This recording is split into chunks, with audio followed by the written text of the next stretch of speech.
Hey everybody, today on Henry's HowTos, I'm going to show you how to make Moroccan meatballs. Let's get straight into it. Alright guys, so for this recipe I'm going to use beef mince, but you can use lamb mince if you prefer. So I've just got 500 grams here. First thing we're going to do is add in about half a tablespoon of salt. Next we'll add in 1 teaspoon of ground cumin, 1 teaspoon of ground paprika, 1 teaspoon of ground coriander, half a teaspoon of ground chilli, about a quarter teaspoon of ground cinnamon, about half a teaspoon of black pepper, and finally about 2 crushed garlic cloves. And we just want to give this a good mix and get everything well combined and well mixed. So you should end up with something like this. So guys, before we continue, I do get a lot of comments asking if I should use breadcrumbs in the mince. Simple answer is no. The only time you should use breadcrumbs is if your mince isn't sticking together. But as long as you're using fresh mince from a good butcher at a good ratio, which I use 80% meat to 20% fat, you will never need to use breadcrumbs whatsoever. Alright, let's continue. So guys, all we're going to do is get little pinches of our meatball mixture like that. Just in our hands between our palms, we just want to mix it until we end up with a meatball like that. Now we'll place that onto a board. So guys, you can do these any shape you like. I always prefer to make them small, just because they have more of an appetizer look.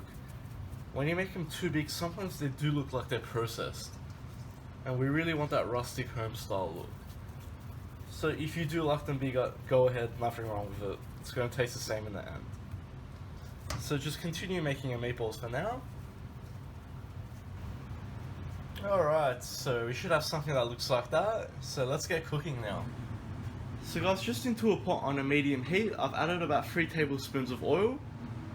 Once your oil has heated up, we're going to add our meatballs all straight in.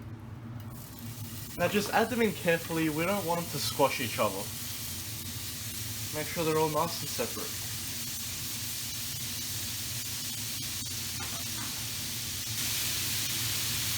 So all we want to do at this stage is give them a nice golden brown colour.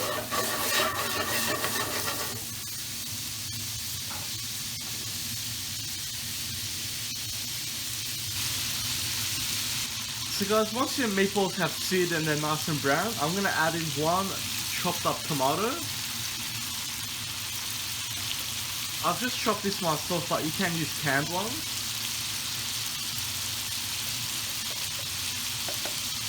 And just here I've got 1 cup of chicken stock that I've mixed 1 tablespoon of tomato paste into. That goes straight in too.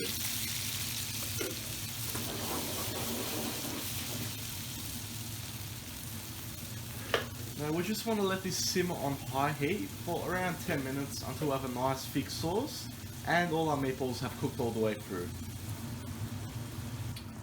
Alright guys, so we're at the 10-minute mark now and just look at that. Our meatballs are cooked all the way through and we're left with this very beautiful rich tomato sauce.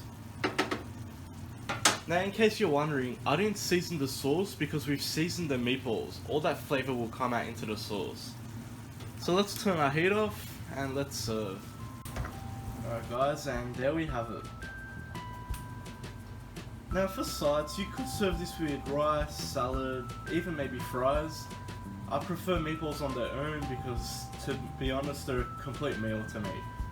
I hope you like that guys, please like and subscribe. If you've got any comments or suggestions, just leave them at the bottom and I'll see you all next time.